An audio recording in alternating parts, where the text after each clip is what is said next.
You are tuned in to Radio Gold.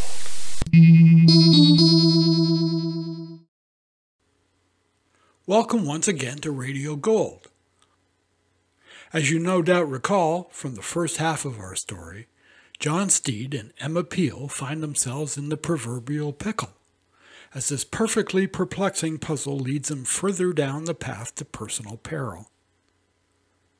Stay tuned for the conclusion of our dramatic tale with the Avengers. Now, from the makers of Cold Water Omo. Inside his vault, where Lord Mansford had been spending an hour looking at his art treasures, the space sound began. The roar increased.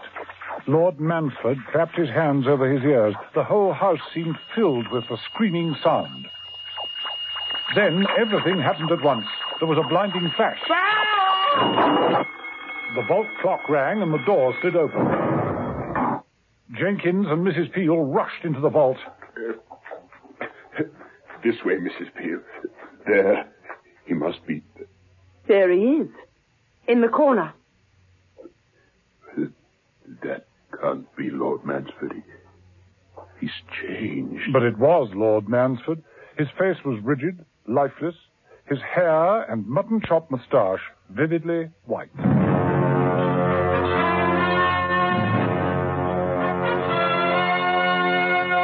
The Avengers.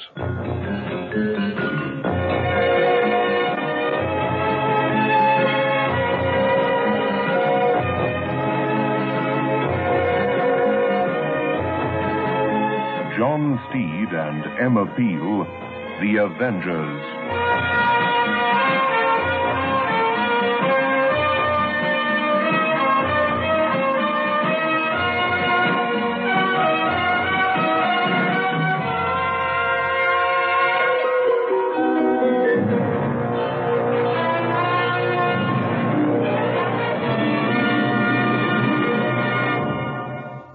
Once an Omo user, always an Omo user, because it gets out the worst dirt and stains. Mrs. Francis of Port Elizabeth found that Omo cleaned her husband's bathing trunks. We used to come home and they'd be marked and splodged with tar and oil from our beaches. Well, he wanted to throw them away. So, well, he'd soak them over now from cold water Omo. And the next day they were shimmering white again. Cold water Omo cleans best. Over 1 million South African housewives have proved it. Walls Ice Cream presents the new Pink Pussycat song. We've got strawberry and vanilla, half and half. That's fun inside. White milky chocolate the way you like. All over the outside, where Walls Pink Pussycat house.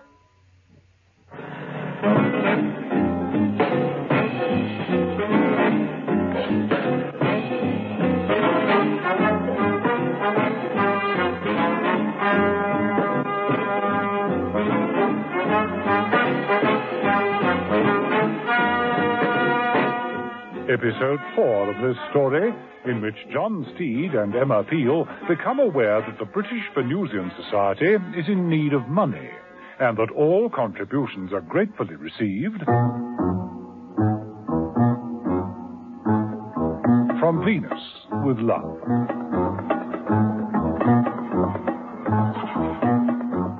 Emma Peel was completely confused by the activities of the British Venusian Society. Acting upon instructions from John Steed, she'd been trying to get in touch with outside members of the society. They were usually rich, influential members, and by the time Mrs. Peel got to them, they were usually dead. John Steed, on the other hand, was having a far less strenuous time, and should have known exactly what was going on. He didn't. Although he'd so far passed all the membership tests and met a few of the members, including the eccentric Dr. Primble. But the two heads of the organization still seemed to be Crawford, a radio astronomer who made it clear that he didn't like Steed, and Venus Brown, the society's secretary, who made it clear that she did. At least Steed thought that was the impression he was getting. One thing was sure, Venus was living up to her name. Is that drink to your taste, Mr. Steed? Delectable. A little more ice? Oh, it's so hot today. I mixed the drink myself, though only I know the ingredients. What do you think is in it? It couldn't be a love potion. Well, there is passion fruit in it. Oh, splendid. Well, let's get down to things. Already? Before it's had a chance to work? Down to business. Dr. Primble says you've passed all the tests. That's right. All reactions normal and ready to go. He also says that you have special shots of films taken with an astro camera, which will be of interest to our society. Huh? Oh, I don't know, just amateur fumbling at the moment. You're not good at it. Amateur fumbling? Well, I suppose I am amateur, you know. British Venusian Society, good afternoon. Good afternoon. Is it possible to speak to Mr. John Steed, please? Very well. Hold on. For you, Mr. Steed. A woman. Ah, well, they dog my footsteps, you know. It's a passion fruit. Hello? Steed? Ah, Aphrodite. When did you get back? Steed, what are you talking about? Can you meet me straight away? Charmed. Lord Mansford's house. It's happened again, Steed. Again? Yes. No time for more. Hurry up. Goodbye. Bye. A Greek girl, I know. Just popped out of the sea. Insists that we meet. Oh, excuse me, won't you? Bye, Miss Brown, or may I call you Venus? Bye for now.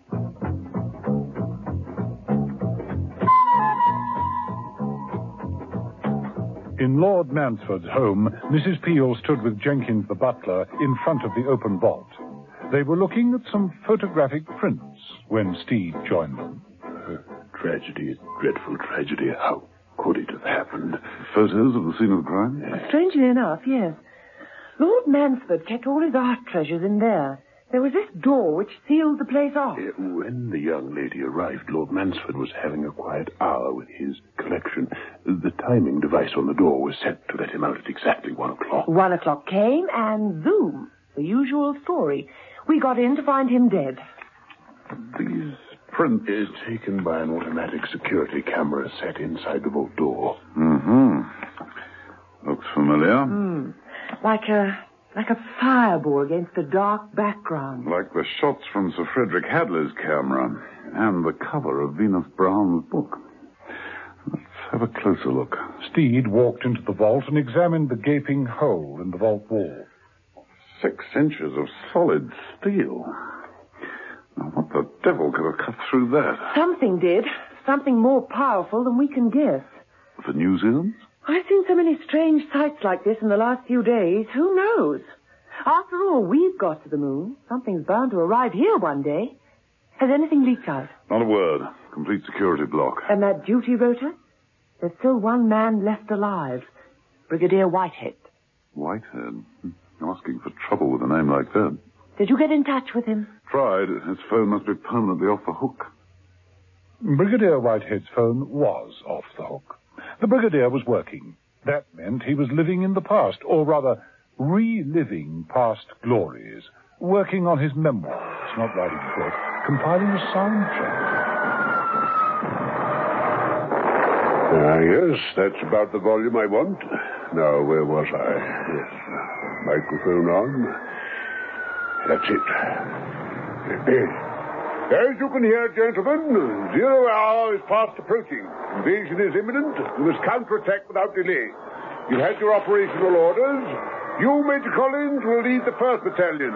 You, Captain Smith, will follow through with the 2nd. And you, Lieutenant, will command the support company. Brigadier Whitehead drew himself up to his full height and clicked his heels into the nearest microphone. That's all, gentlemen, and good luck. The Brigadier whipped smartly over to a bank of turntables, selected one, and started it under his next speech. As my officers departed, I drove up to the front. Shells were exploding all round.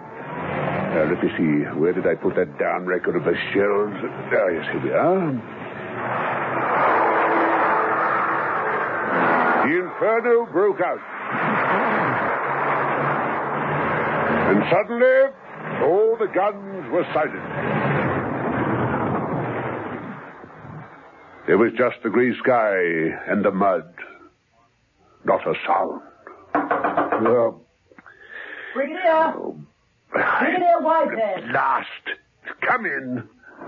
I'm so sorry to disturb you, Brigadier. I did ring the doorbell. There seems to be quite a bit of noise going on. Yes, quite. Oh, by the looks of the place, I'm intruding. But your phone is off the hook. I know. It was taken off the hook. Oh, I see.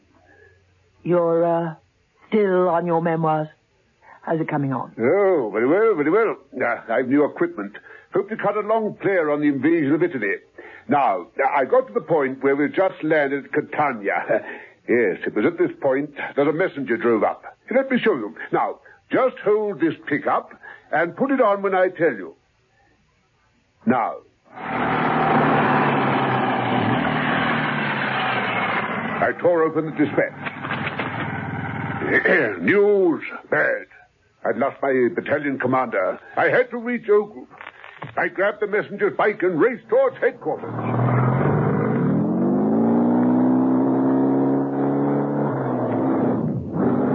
Suddenly, under the wheels, a grenade exploded. Drop the pickup. Now. Oh, no. I jumped for cover. This? No. Wrong effect. Cut. Oh, better take a break. Care for a drink, Venus? I'd rather have a generous contribution to the Society's funds. Another contribution? Well, if we're to launch our satellite... You've already had 20,000. That wouldn't even pay the fuel bill. It would pay a few of mine. Listen, Brigadier, I'm only a woman. No, none of that. Before I dig any deeper, I'd like a peep at the accounts. Accounts? Treasurer's report. Hadley and Mansford are of the same mind. We'd like to see where the money is going. Where do you think it's going? Oh, you are touchy. Well, if that's the way you're thinking, I'd better leave. No, no need to be like that. Look, I can't make watch duty tonight. I'm working on the Battle of Palermo. You know, I almost bought it there. Had the luck of the devil. Well, I hope it stays with you. Second time round. Goodbye.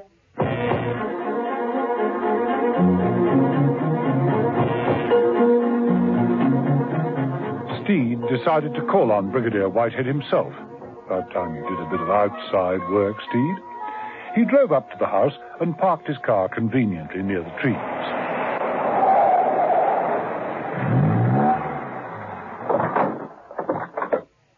As he moved towards the house, he noticed Venus Brown disappearing along the wooded drive, her long legs briskly carrying her shapely figure out of view round the bend. There was a burst of machine gun fire. Steve dropped into the nearest bushes. I pulled out the pin of the grenade and hurled it into the dugout. Steve picked himself out of the bushes. The enemy was still advancing, and Then, suddenly, a reverberating sound was heard. Had Mrs. Peel been there, she would surely have recognized it. Light dazzled Steed's eyes. Steed instinctively placed an arm over his eyes. There was a muffled roar. And a scream from the Brigadier.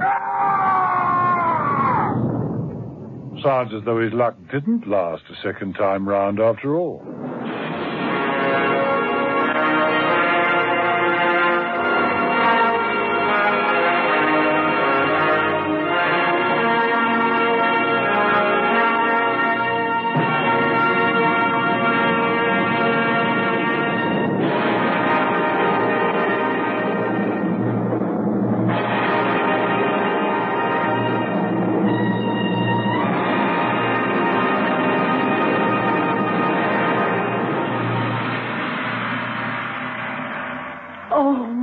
Washing up. Haven't you tried new Sunlight Liquid yet? Should I? Yes, because new Sunlight Liquid gives you real economy. It's proved the most economical dishwasher.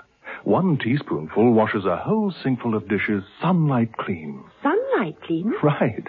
A fresh, sparkling cleanness you've never known before. Why fresh? That's the lemon juice. And sparkling? Because it's concentrated. New Sunlight Liquid gives you the greatest grease-cutting power for sparkling dishes every time. There's no dirt that can stand up to the cleaning power of cold water Omo. If you use cold water, Omo comes out very, very easily indeed. Says Mrs. Sutherland of the Innikin. Once an Omo user, always an Omo user. It cleans best.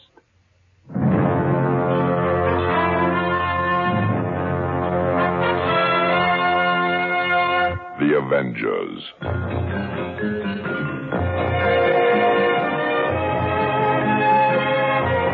Listen every evening, Monday to Friday, to John Steed and Emma Peel, The Avengers. Brought to you by the makers of Cold Water Omo.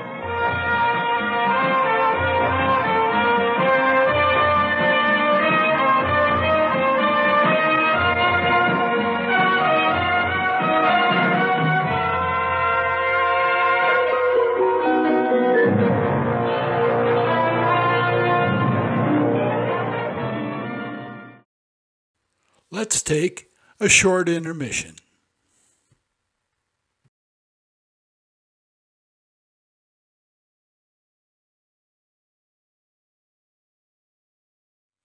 Nero Wolfe made his larger-than-life radio show debut on July 5, 1943. This intelligent detective show, based on the Rex Stout novels, proved to be a natural for classic radio. Throughout the show's run, Santos Ortega, Louis Van Rooten, Francis X. Bushman, and Sidney Greenstreet all filled the voluminous chair of Nero Wolfe. As well, a large assortment of actors played the part of every blonde's hero, Archie Goodwin. The Adventures of Nero Wolfe show remained popular on the airwaves in different versions for 8 years, from 1943 to 1951.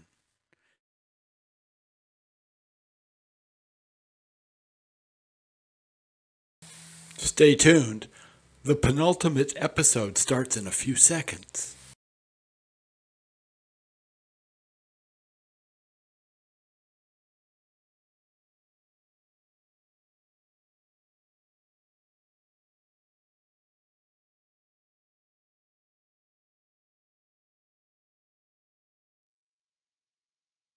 Now, from the makers of Cold Water Omo, John Steed watched Venus Brown disappearing along the wooded drive in front of Brigadier Whitehead's house.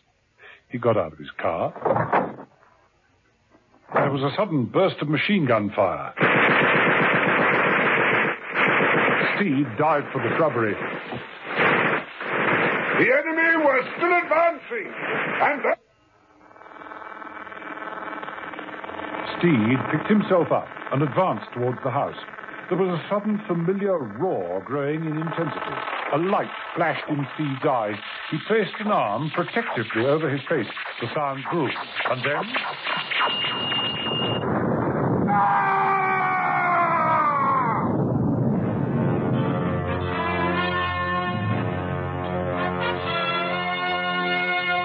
The Avengers.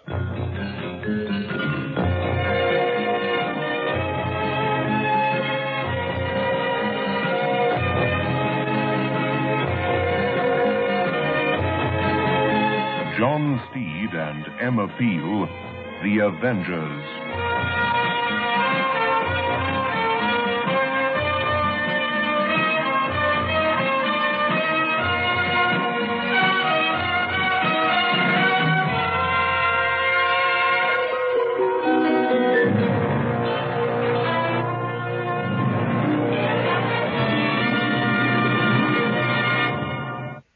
So many housewives have discovered that the cleaning power of cold water Omo gives them sparkling clean results. Mrs. Joyce Whelan of East London has this to say. That's right. And it works beautifully. I tried it on my children's clothes, on a general wash, and I noticed straight away that things were cleaner. Since then, I've used nothing else but cold water Omo. Once an Omo user, always an Omo user. Omo cleans best. To keep your complexion soft and smooth, choose Lux with its creamy, moisturizing lather and precious perfume. Lux, a beauty treatment as you bathe.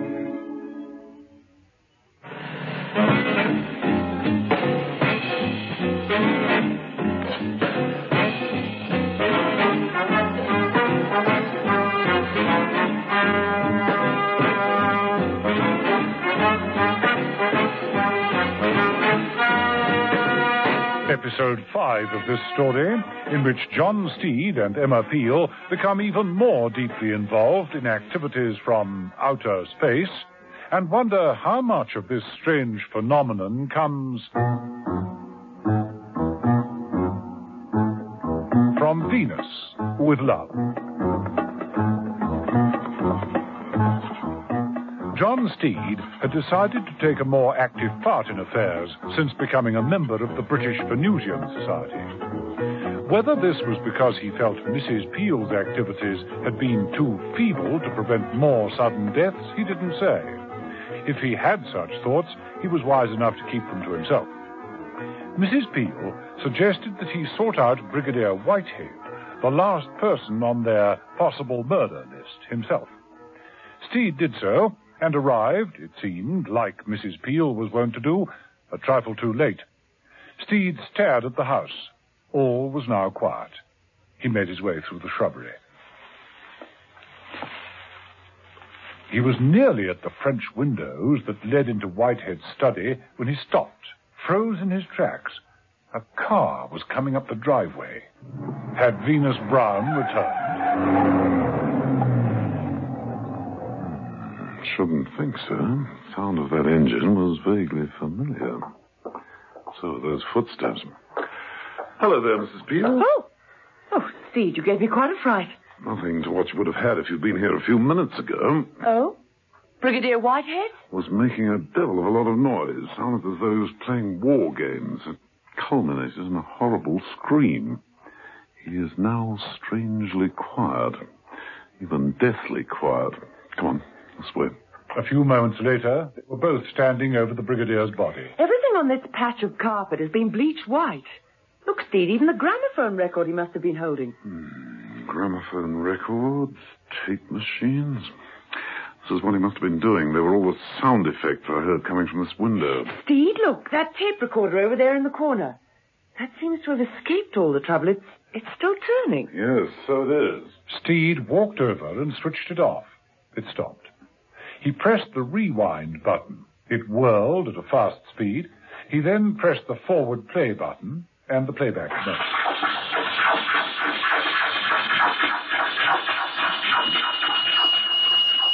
The enemy was still advancing. And then...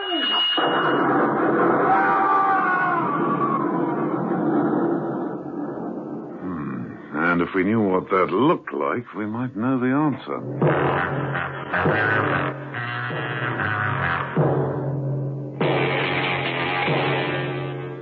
Some while after this, Steed and Mrs. Peel made their way back to the British Venusian Society's offices. This was all new to Mrs. Peel. She accepted Steed's briefing before entering the building. You know what you have to do, Mrs. Peel? Mm-hmm. Play the tapes over to Venus Brown and any other interested member and watch their reaction. If there appears to be any suspicious signs, stick close to Venus and not let her out of my sight. Yes, I think that's what I would do. Yes, I bet you would. Well, I can't go in there. They know me now. Only too well. Where will you be, Steed? I'm going back to that eccentric Dr. Primble. He's the only one I know who might be able, inadvertently, to throw more light on this. I wish you wouldn't use phrases like throwing more light. I've had more than enough. I'll ring you, Steve. Goodbye.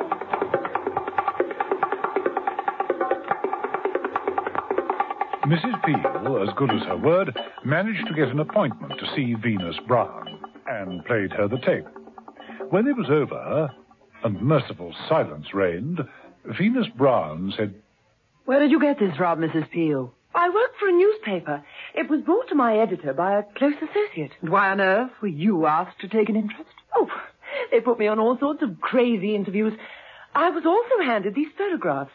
It was suggested by our science correspondent that Earth was being invaded. Invaded?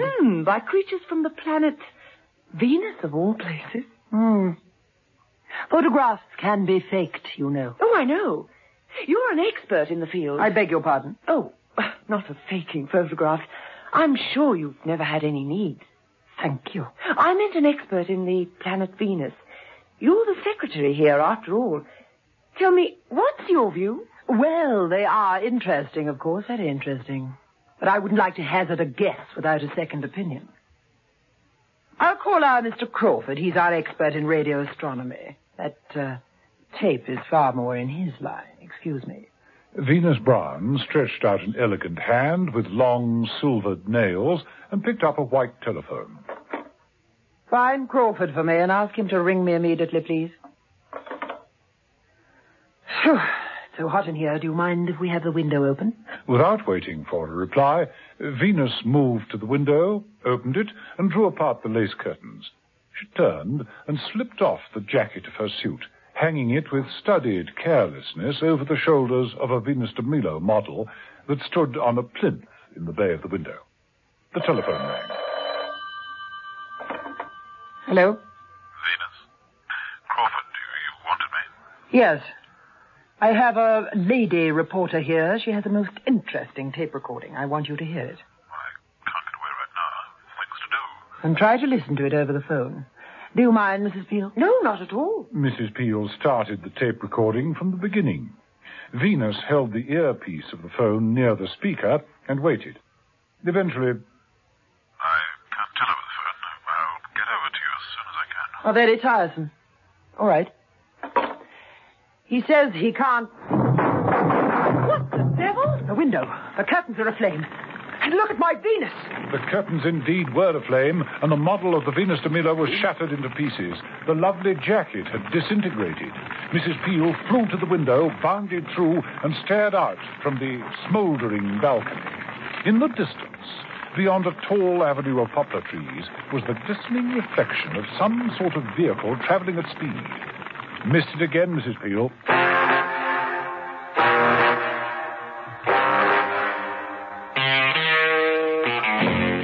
Steed had found Primple in his surgery and explained a few of the difficulties. You say 5 of our members, Steed? Hadley, Cosgrove, Mansford? Smith and Brigadier Whitehead. And according to the message just received from the Society's officers, an attack upon Miss Brown. You've seen the bodies of these men? Appears they died of shock. Hair and clothes bleached white by some intense light. Ah, then I was right. The Venusians are here. Well, nothing's been reported from any of the country's defenses. Radar control has picked nothing up. But if, as I've expounded, these beings are composed of gas, then they'd never be detected. They could travel through our atmosphere in a completely different way. They could travel with the speed of light itself. Using some kind of extraterrestrial vehicle? An unidentified object? Possibly. Yes, well, thank you for your opinions, Dr. Trimble. I must go now. See, I'm on duty at Cosgrove Observatory tonight, and with things heating up like this, well, I just don't want to miss a thing. Bye.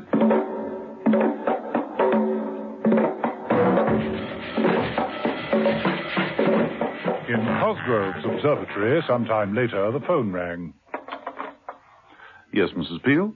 Your confidence in my ability to phone is touching. Of course. I'm all set up here. Any luck with the tape? No, not yet. We're expecting Crawford. He's certainly taking his time. But don't worry, I shan't let Venus out of my sight. I've got her on my lens here, too. I'll bet you have. Just don't be sitting in that chair. They say lightning never strikes twice in the same place, but I wouldn't back on that. I'm not. I've got a friend to help me. He must be mad. Well, he's not. He's a bit of a stuffed shirt, though, aren't you, old chap? How very rude of you. Not really. He can't hear very well. Stay with it, Mrs. Peel. I've always been with it, Steed. Goodbye. Bye. Steed replaced the receiver and moved to the telescope. Be watchful, alert, and don't just sit there like a dummy. Steed pushed the head of the figure until its right eye was under the lens. It was a tailor's dummy, but in the half-light, it looked rather like Steed. Not got my panache, though. Steed picked up a cold drink and retired behind some rather large filing cabinets. Star eyes that to me is what your eyes are. He didn't have long to wait. After a few minutes, reaching out for his drink, he dropped it as the heat from the glass blistered his fingers. What the devil heated that up?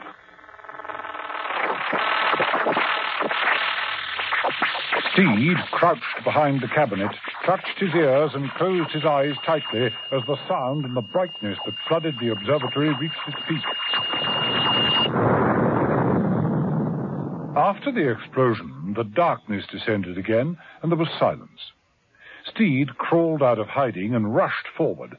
The tailor's dummy in the swivel chair drooped over. Its face was a distorted mass of melted wax, all snowy white. It slowly collapsed onto the floor. The door burst open. Steed! Steed! Did you see that? Dr. Primble stood in the doorway. See what, Dr. Primble? That flash of light. It came from down below. I saw it. It came from the cemetery. They've arrived, Steed. The Venusians, they've arrived. They've landed. They're here. They've taken over the cemetery. You got trouble, Steed. Dead or alive, you've still got 'em.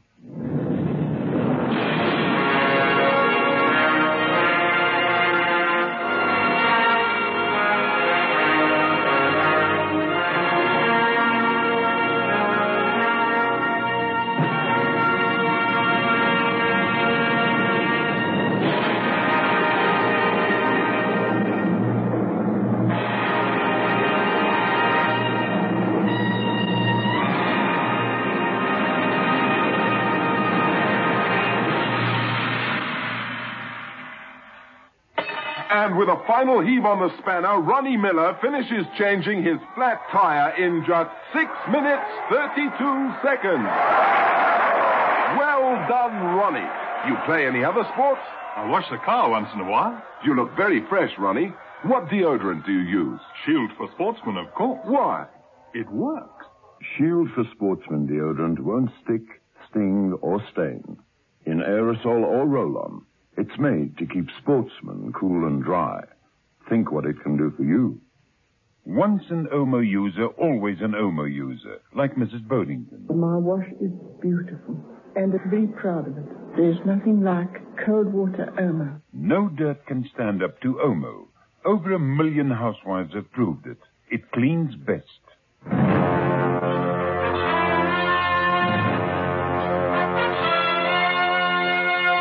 The Avengers.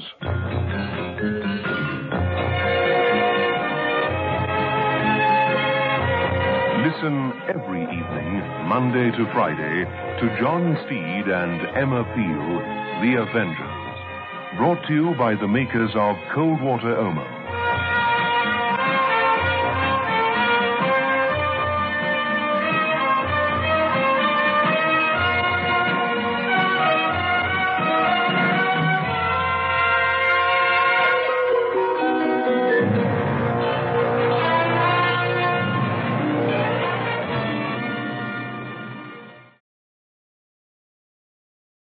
Let's take a short intermission.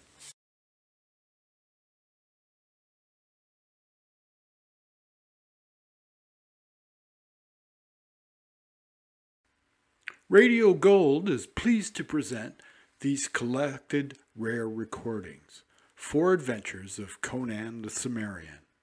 Conan the Cimmerian, of course, also known as Conan the Barbarian, is a fictional sword and sorcery fantasy hero that originated as a character created by writer Robert E. Howard in 1932 via a series of fantasy stories published in Weird Tales magazine. Of course, this has been since adapted to books, comics, films, television programs, and, of course, radio shows. Well, you get the idea. A character iconic over time.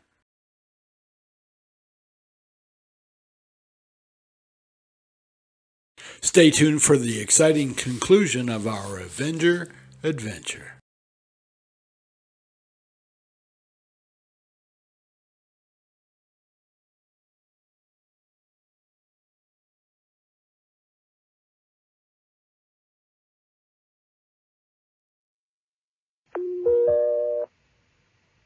Now, from the makers of Cold Water Omo,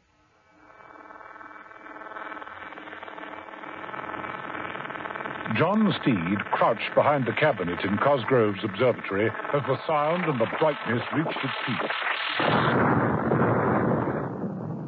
After the explosion, the darkness descended again, and there was silence. Steed crawled out of hiding and rushed forward. The tailor's dummy in the swivel chair drooped over. Its face was a distorted mass of melted wax, all snowy white. It slowly collapsed onto the floor. The door burst open. Steed, did you see what I saw? Dr. Primble stood in the doorway. See what, Dr. Primble? That flash of light. It came from below. It came from the cemetery. They've arrived, Steed. The Venusians have arrived. They've landed. They've taken over the cemetery. Come on!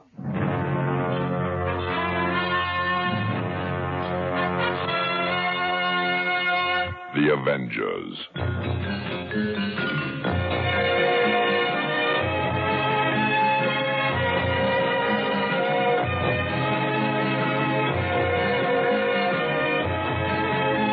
John Steed and Emma Peel, The Avengers.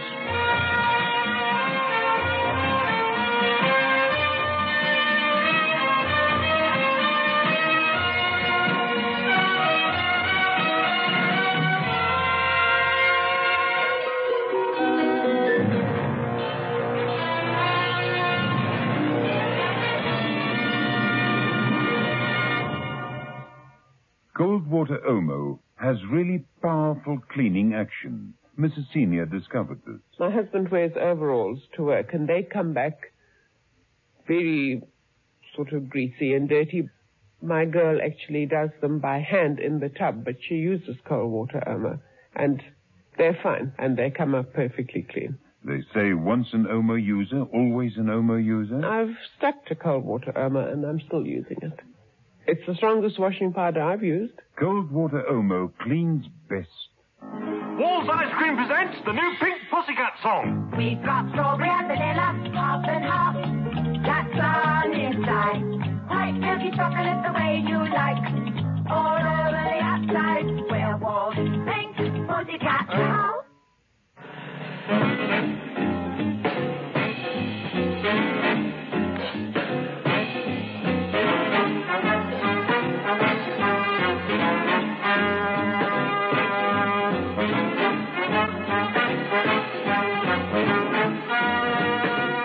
Episode 6, the final episode in this story, in which John Steed and Emma Peel clear up the mystery of an invasion from outer space and take their farewells. From Venus, with love. Practically all prominent members of the British Venusian Society had suffered an attack upon their lives. Most of the attacks had been successful and ended in hurried death. The latest one had failed. Just as well, thought Steed, for it was clear that the intention was to have reduced him to the sickly, white-haired mess that now flopped on the observatory floor. Then Dr. Primble had burst in with the news that there were odd things going on in the cemetery below. The Venusians had made an invasion. Oh, well, only one way to find out. Better move carefully, Steed. Can't see why. The place is as quiet as a graveyard. There was a flashing light over the far side. I'll take this path. You go round the other way. We could surprise them. Well, nothing they could do would surprise me.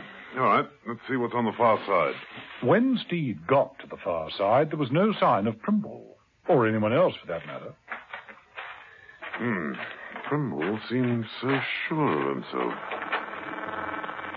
Uh-oh, here it comes again. Steed didn't wait. He dropped flat behind a large ornamental headstone. The sound built up, terminating with a blinding flash and an explosive sound. Missed. The head of the commemorative statue on the tomb toppled over and fell almost into Steed's lap. Well, sooner you than me. The light disappeared. Silence reigned. Steed waited. And then? Time I got out of here.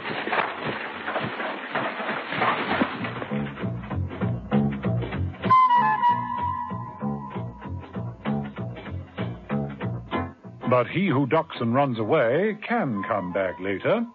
Steed did, with Professor Horace Clark, a ministry expert. Professor Clark was tiny, brisk, and efficient, and had arrived in a station wagon packed with equipment. He knelt with a trowel. Earth is still warm. Yes, it was even warmer a short while back. I should know. I was lying at the back of the headstone. Yeah. This earth's been carbonized. Well, I was almost singed myself. Huh? It's most odd, Steed. Most odd. Why, you need a temperature of at least 2,000 degrees to do this.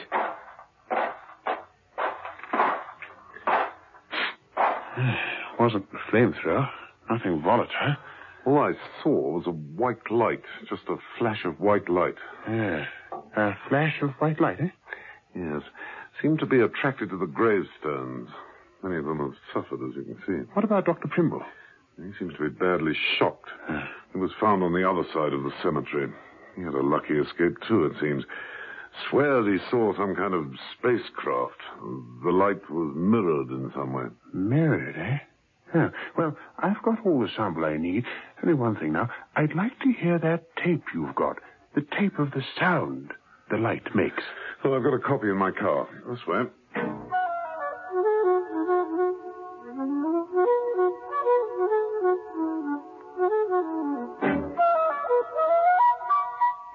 In the offices of the British Venusian Society, Mrs. Peel was true to her word. She wasn't letting Venus Brown out of her sight. I just don't know how long it'll be before Mr. Crawford gets here, Mrs. Peel. Oh, that's all right. I can wait. I must say you lady reporters are persistent people. We have to be. Only way to get a story. Ah, Crawford. About time. What held you up? Ministry called. Primble's been attacked. He said it was by Venusians, that they'd landed and attacked him. Attacked? Yes, Steed too.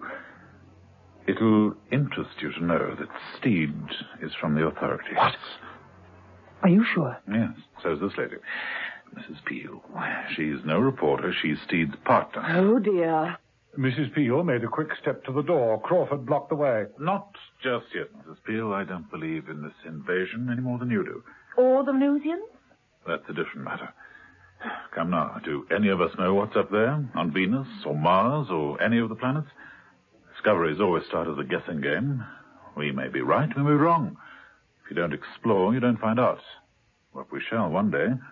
Our funds are going fast. Your membership is dwindling rapidly. Now, if you'll excuse me. I came here to hear the tape you brought. Play it to me. I will. All you do is press this button.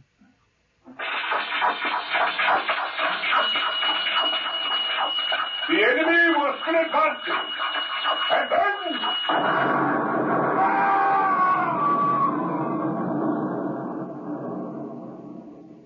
Well, Mr. Crawford, recognize it?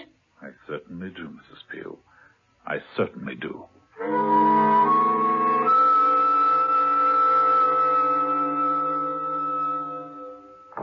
While Crawford and Venus Brown were listening to Emma Peel's tape, John Steed was playing his copy to Professor Horace Clark.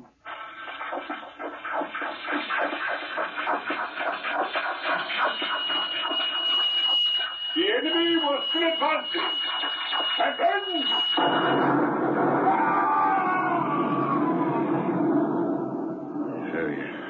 Well, any ideas? Oh, but of course. It's the sound of light amplification of stimulated emission of radiation.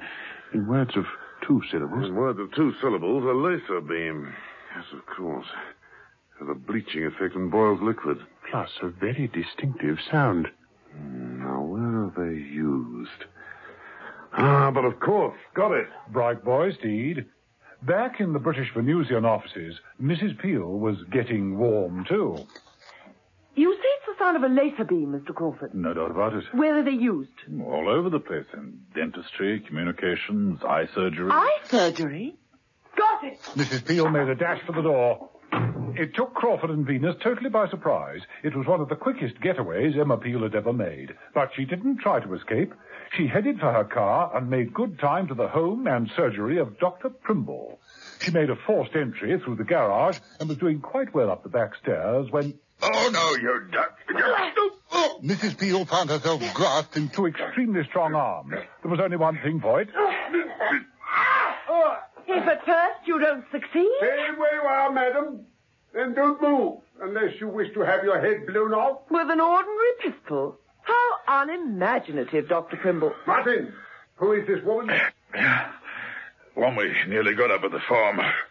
Apprentice Siege, Mrs. Peel. I see. And what are you doing here, Mrs. Peel? I didn't come for an eye test, that I promise you. Does Steed know you're here? I call that a leading question, wouldn't you? Never mind, I shall find out. Martin, take this gun. Bring the lady into my surgery. This way, if you please.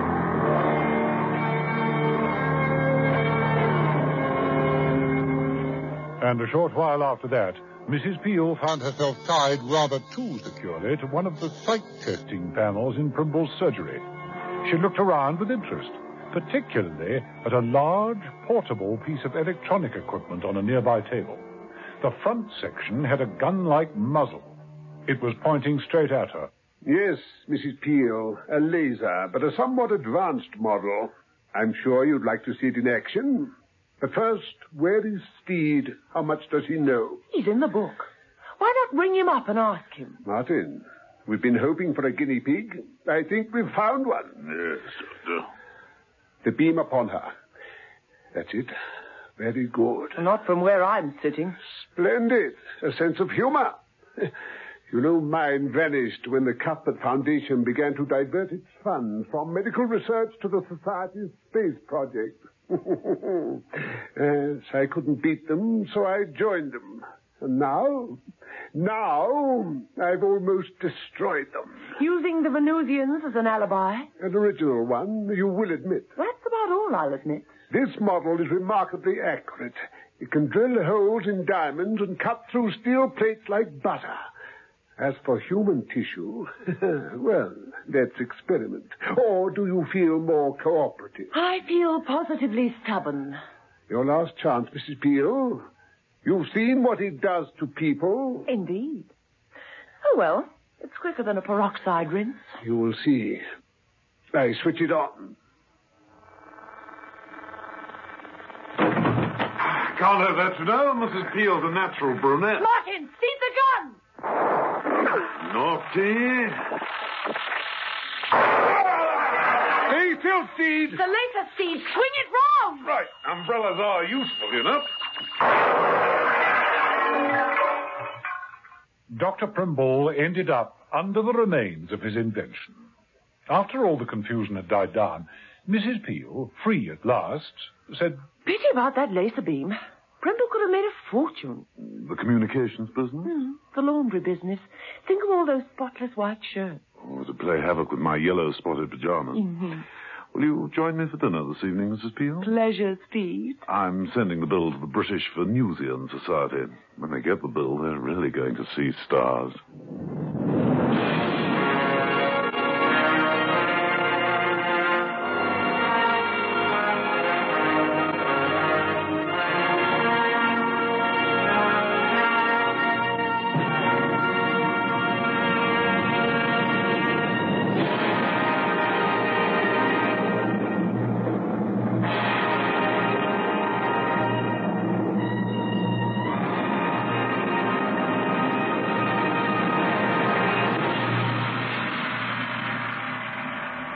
Gosh, Mary, you're lucky to have such a hard-working servant. What do you mean? I haven't got a maid. Well, how on earth do you manage to keep your floors so clean and shiny? Ah, that's easy. I use Dual. Dual? Yes, Dual, the self-shining floor cleaner. It's so easy because Dual cleans and polishes in one go. How do you mean? Well, Dual lifts all the dirt out of the floor and dries to a bright, long-lasting shine, all by itself. So when you use Dual, you don't have to worry about polishing. No, Dual cleans and polishes in one go. They say once an Omo user, always an Omo user. Here's Mrs. Senior from Boggantweeny. I've stuck to cold water, Irma, and I'm still using it. It's the strongest washing powder I've used. There's no dirt or stains that can stand up to cold water Omo.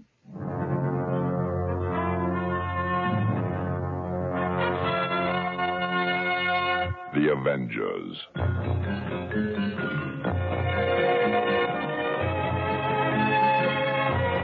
Listen every evening, Monday to Friday, to John Steed and Emma Peel, The Avengers. Brought to you by the makers of Cold Water Omo.